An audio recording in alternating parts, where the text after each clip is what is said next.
વિરામ બાદ આપનું સ્વાગત છે। ભારતે પોતાની શરતો પર સીઝ ફાયર લાગુ કર્યું છે અને આ મહત્વના સમાચાર સાંજે 5 વાગ્યાથી લઈને સીઝ ફાયર લાદી દેવામાં આવ્યું છે।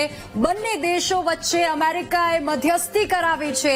અમેરિકા તરફથી ડોનાલ્ડ ટ્રમ્પે નિવેદન પણ આપ્યું છે કે તે આ નિર્ણયથી ખૂબ ખુશ છે અને પ્રેસ કોન્ફરન્સ યોજી ભારતે પણ આ નિર્ણય બધી આખી જે જાણકારી છે તે તમામને જણાવી છે અને ભારતીય સેનાએ સિંધુ જળ સંધિ જે વિષય છે તેને રદ કરવાનો નિર્ણય જે છે તે યથાવત રાખ્યો છે। પરંતુ આપણે ગ્રાફિક્સના માધ્યમથી પહેલગામ થી જ્યારેથી આ આખી ઘટના શરૂ થઈ પહેલગામ હુમલાથી ત્યારથી લઈને અત્યાર સુધીનું જે ઘટનાક્રમ થયો છે તે આપણે ગ્રાફિકના માધ્યમથી સમજીશું।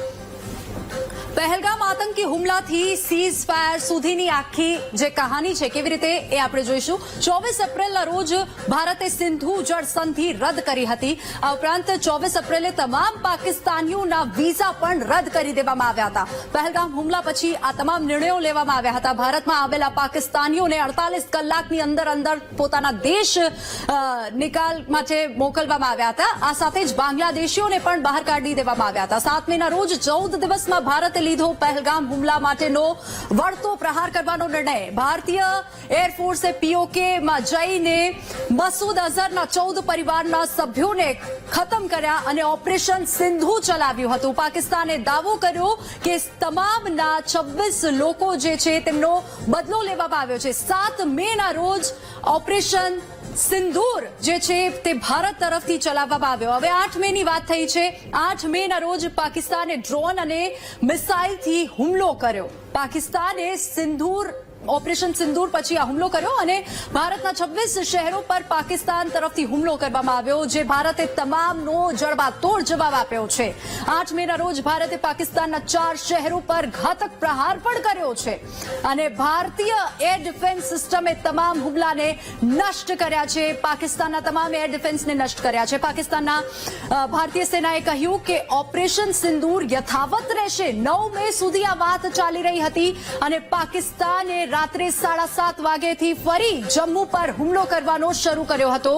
આ વાત થઈ રહી છે 9 મેની। તો જમ્મુથી લઈને કચ્છ સુધીના જે બોર્ડર વિસ્તાર છે ત્યાં પાકિસ્તાન તરફથી સીઝ ફાયરનું ઉલ્લંઘન થઈ રહ્યું હતું અને સાથોસાથ ડ્રોન હુમલા કરવામાં આવ્યા હતા। ભારતના સુદર્શને તમામ હુમલા જે છે તે હવામાં જ નષ્ટ કર્યા છે। તમામ ડ્રોન્સને નષ્ટ કર્યા છે। દેશના તમામ સરહદી વિસ્તારમાં એલર્ટ લાદી દેવામાં આવ્યું। 10 મેની વાત થઈ રહી છે। અત્યાર સુધી બપોર સુધી આ વાત હતી કે તમામ જે સરહદી વિસ્તાર છે ત્યાં એલર્ટ રહેશે, બ્લેકઆઉટ રહેશે, કર્ફ્યુ જેવી સ્થિતિ ઉત્પન્ન થઈ હતી। પરંતુ ભારત સરકારે યુદ્ધની નીતિઓને લઈને પણ પ્રેસ કોન્ફરન્સ યોજી હતી। દરેક આતંકવાદી હુમલો યુદ્ધ ગણશે એટલે કે જો ફરી એકવાર આતંકવાદીઓ તરફથી ભારત પર હુમલો કરવામાં આવશે તો તેને યુદ્ધની પરિસ્થિતિ ગણાશે એટલે યુદ્ધ કરાશે। પરંતુ સાંજ થતા જ ડોનાલ્ડ ટ્રમ્પનું નિવેદન સામે આવ્યું। ડોનાલ્ડ ટ્રમ્પે ભારત અને પાકિસ્તાન યુદ્ધ વિરામનો દાવો કર્યો છે। તેઓએ મધ્યસ્થી કરાવી છે। ડોનાલ્ડ ટ્રમ્પ તરફથી આ નિવેદન આવ્યું। વિદેશ મંત્રાલયે પણ સીઝ ફાયરની પુષ્ટિ કરી। એનએસએ અજીત ડોભાલે પણ આ વાતની પુષ્ટિ કરી। સાથે જ આ પહેલગામ આતંકી હુમલાથી લઈને સીઝ ફાયર સુધીની આ તમામ વિગતો આપણે જોઈ। 12 મેના રોજ ભારત અને પાકિસ્તાન ડીજીએમઓની મહત્વપૂર્ણ બેઠક યોજાશે। બંને દેશો વચ્ચે મધ્યસ્થી થયા બાદ આ મહત્વપૂર્ણ બેઠક યોજાશે અને અત્યારે 24 એપ્રિલ ભારતે સિંધુ જળ સંધિ યોજના જે યદ કરી હતી તે યોજના અને તે જે યોજના છે તે યથાવત રહેશે। પરંતુ આ જ મુદ્દાને લઈને અલગ અલગ નેતાઓની જે પ્રતિક્રિયા આવી છે તે આપણે સાંભળીશું। એ પહેલા આપણે જોઈશું કે જમ્મુ કાશ્મીરના સીએમ ઓમર અબ્દુલ્લાએ જાહેરાત કરી છે કે રાજ્યમાં જ્યાં જ્યાં નુકસાન થયું છે તેની સમીક્ષા કરવામાં આવશે।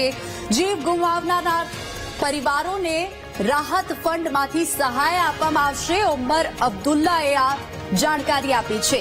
જેમના ઘરોને નુકસાન થયું છે તેમને મદદ કરવામાં આવશે। ઓમર અબ્દુલ્લા જમ્મુ કાશ્મીરના સીએમ તેઓએ આ જાહેરાત કરી છે।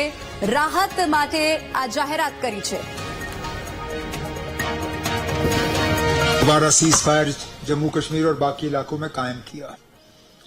अब मौजूदा जम्मू कश्मीर की हुकूमत की अब जिम्मेदारी बनती है कि जहां जहां नुकसान हुआ है, नुकसान का हम मुआयना करें, असेसमेंट करें डैमेज, और उस नुकसान का जो है लोगों को हम रिलीफ पहुंचाना शुरू करें।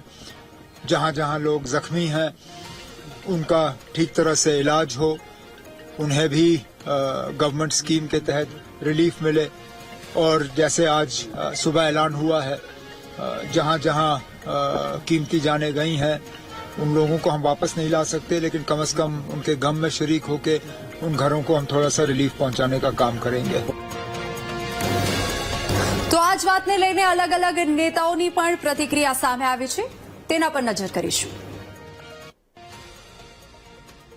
तो अभी अभी जो अब हमने अपने सोशल मीडिया के द्वारा हमने देखा कि डोनाल्ड ट्रंप का एक ट्वीट आया।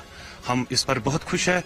कोई जंग के साथ नहीं है, जंग में कोई भी जो है मसला हल नहीं होता है, सिर्फ डायलॉग से ही होता है। बातचीत ही किसी भी मसले का हल डायलॉग है। लगता है कि कहीं पाकिस्तान डर गया है, और जिस तरीके से अमेरिका के राष्ट्रपति ट्रंप को बीच में आके समझौता करना पड़ा है और मुंह की खानी पड़ी है पाकिस्तान को, और ये देन है देश के प्रधानमंत्री जी मोदी जी की। जिस तरीके से उनकी जो कूटनीति की है, उस कूटनीति जी से ही इस चीज को आज सामने आया है। दोनों देश जो है आज मतलब एक समझौते के तर्ज पे सीज फायर पे जो आए हैं, और जो नुकसान जो पाकिस्तान को झेलना पड़ा है वो जिंदगी भर याद रहेगा। और माता तनोट की कृपा से पूरे देश में 1 इंच एक परेशानी भी भारत के लोगों को नहीं हुई है। और इस सीज फायर का और इस शांति का हम उम्मीद जो धन्यवाद देते हैं देश के प्रधानमंत्री जी को देते हैं। के अंदर हो रहा है वो उनकी पैर पे कुल्हाड़ी खुद ले रहे हैं।